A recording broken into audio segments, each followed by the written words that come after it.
Assalamualaikum warahmatullahi wabarakatuh. Apa kabar sahabat beriman? Selamat datang di Magenta Islam. Kita hidup di dunia ini tidaklah sendiri. Ada makhluk hidup lain seperti hewan dan tumbuhan yang hidup di dunia ini. Sebagai sesama makhluk ciptaan Allah Subhanahu wa Ta'ala, kita harus menjaga serta merawatnya. Sungguh dilarang kita berbuat seenaknya kepada binatang dan tumbuhan yang hidup di muka bumi ini. Dalam kehidupan hewan pun mereka akan bertahan hidup dengan cara mereka sendiri. Hewan yang memiliki kekuatan yang lebih tinggi akan memangsa hewan yang lebih rendah darinya. Hal tersebut sudah merupakan hukum alam yang terlahir sejak dahulu kala. Jika kita memburu binatang secara berlebihan, maka akan mengganggu ekosistem dan rantai makanan yang sudah terbentuk. Namun pernahkah terpikir di benak kalian sahabat beriman, bagaimana arwah hewan yang menjadi mangsa hewan buas lainnya? Lalu bagaimanakah nasib arwah dari hewan yang tewas dimangsa oleh temannya? Simak video ini sampai akhir ya, agar pemahaman kalian utuh dan tidak tersesat. Berikut bagaimana nasib arwah hewan yang menjadi mangsa hewan buas, versi dari Magenta Islam.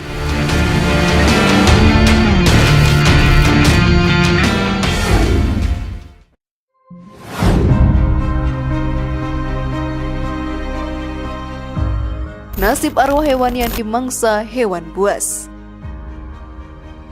Sebagai manusia yang beriman kepada Allah Ta'ala, kita diajarkan untuk menjaga dan menghargai semua makhluk Allah Subhanahu wa Ta'ala. Salah satunya adalah hewan yang hidup di muka bumi ini. Kita tidak diperbolehkan untuk menyiksa atau melakukan perbuatan yang semena-mena terhadap hewan yang hidup di bumi. Pada zaman sekarang sahabat beriman, banyak sekali orang yang berburu hewan secara berlebihan dengan alasan mengambil bagian penting dari hewan tersebut seperti kulit, taring, atau gading untuk dijual dengan harga tinggi di pasaran. Tentunya hal ini bisa membuat kepunahan hewan tersebut dan mengganggu ekosistem serta rantai makanan di hutan. Sudah menjadi hal yang wajar jika di hutan hewan yang buas akan memangsa hewan lainnya. Hal ini pun dilakukan untuk bertahan hidup. Lalu kemanakah arwah hewan yang dimangsa oleh hewan buas tersebut pergi setelah mati? Sesungguhnya semua binatang dan tumbuhan yang ada di dunia ini merupakan alat bantuan duniawi untuk manusia. Setelah mereka tiada, maka tugas mereka selesai selama di dunia ini. Hal ini pun dijelaskan oleh Ustadz Adi Hidayat dalam dakwahnya. Hewan dan semacamnya dia diciptakan di dunia untuk memenuhi kebutuhan manusia. Ada yang sifatnya jadi makanan, ada yang sifatnya jadi petunjuk, ada yang sifatnya jadi tanda alarm dalam kehidupan, macam-macam. Di akhirat nanti sudah selesai masa tugasnya, dia hanya kebutuhan dunia saja. Kecuali nanti hal tertentu yang khusus oleh Allah Subhanahu wa Ta'ala diizinkan untuk terjadi. Semuanya yang ada di dunia ini sahabat beriman, seperti hewan dan tumbuhan dihadirkan untuk membantu umat manusia di dunia untuk beribadah kepada Allah Ta'ala. Saat umur dari hewan atau tumbuhan itu habis, maka selesailah tugas mereka. Semua nasib hewan yang meninggalkan dunia ini hanya Allah Ta'ala yang mengetahui. Hanya Ia yang bisa memberikan izin dari arwah hewan tersebut bisa masuk ke dalam surga yang telah diciptakannya. Namun sebelum video semakin berlanjut, klik dulu tombol loncengnya supaya kita tetap bertebar syiar melalui channel ini. Mari berbagi pengetahuan dan ilmu yang bermanfaat. Amin ya robbal alamin.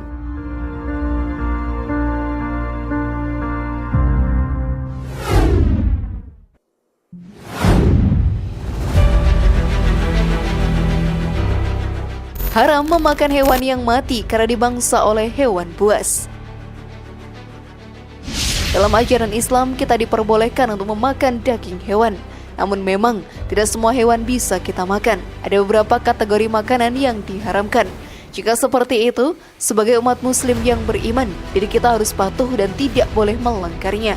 Kita tidak diperbolehkan untuk memakan daging hewan yang sudah dimangsa oleh hewan buas.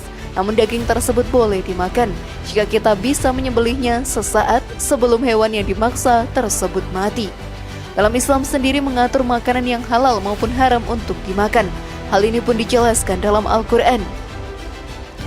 Diharamkan bagimu memakan bangkai, darah, daging babi, dan daging hewan yang disembelih bukan atas nama Allah, yang tercekik, yang dipukul, yang jatuh, yang ditanduk, dan yang diterkam binatang buas. kecuali yang sempat kamu sembelih.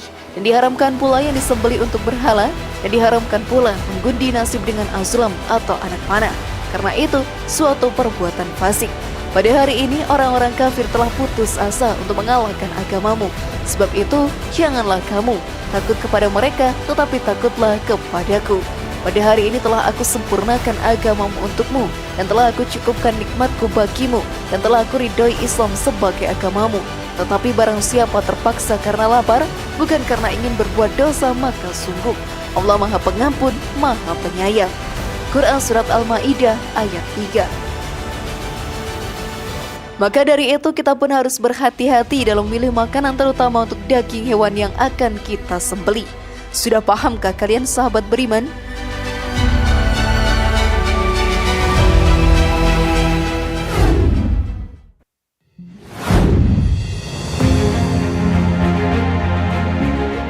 Apa hukum memakan daging hewan buas? Selain babi, dalam Islam juga mengharamkan umatnya untuk memakan hewan buas. Memang, semua hewan yang ada di dunia ini ada untuk membantu umat manusia hidup di muka bumi. Tetapi dalam ajaran Islam sendiri mengajarkan untuk tidak memakan semua hewan yang ada di muka bumi. Hewan buas yang ada di sekitar kita, jika tidak terpaksa, maka tidak diperbolehkan untuk memakannya. Hal ini pun diterangkan dalam hadis. Setiap yang bertaring dari binatang buas, maka memakannya adalah haram. Hadis riwayat Muslim nomor 1933. Jika dipikirkan secara logika, saat kita memakan hewan buas yang ada di dunia ini, maka kan ada potensi hewan buas tersebut bisa menjadi langka dan mengalami kepunahan. Jika hal itu terjadi, maka akan terjadi kekacauan rantai makanan yang ada di alam. Tentunya akan berdampak buruk juga bagi ekosistem hutan dan kehidupan satwa lainnya. Maka dari itu, sebagai umat muslim yang beriman, kita harus mematuhi segala perintahnya dan menjauhi segala larangannya. Tentunya hal ini bisa menjadikan diri kita salah satu penghuni surga. Jangan sampai karena hanya sebuah makanan yang kita makan di dunia, diri kita akan masuk ke dalam api neraka karena ketidaktaatan diri kita kepada Allah Ta'ala. Sungguh mengerikan, bukan sahabat beriman?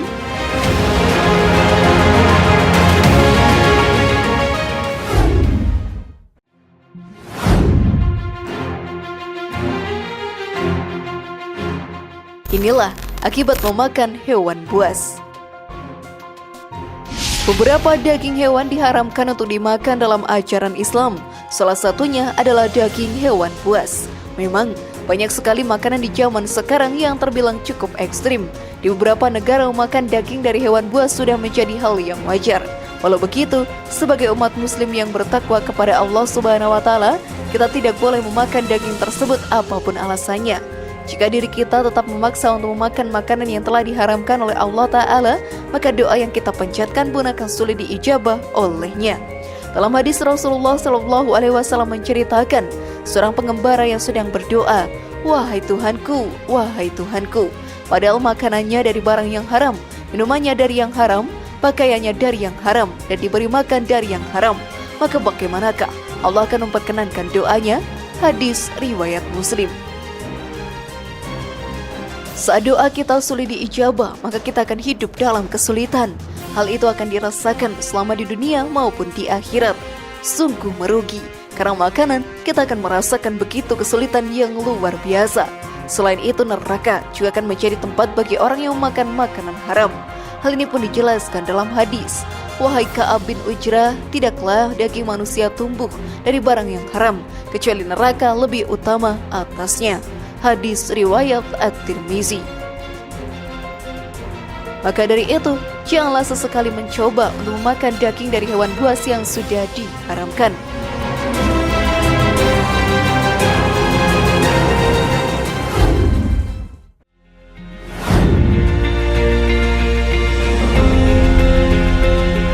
Bagaimana sahabat beriman? Masih penasarankah kalian? Semoga informasi tadi bermanfaat ya, dan buat kita berpikir lebih bijak. Sekali lagi mari bangun Magenta Islam ini dengan cara klik tombol subscribe, like, share, dan aktifkan tombol loncengnya. Assalamualaikum warahmatullahi wabarakatuh, dan jangan lupa tonton video yang lainnya.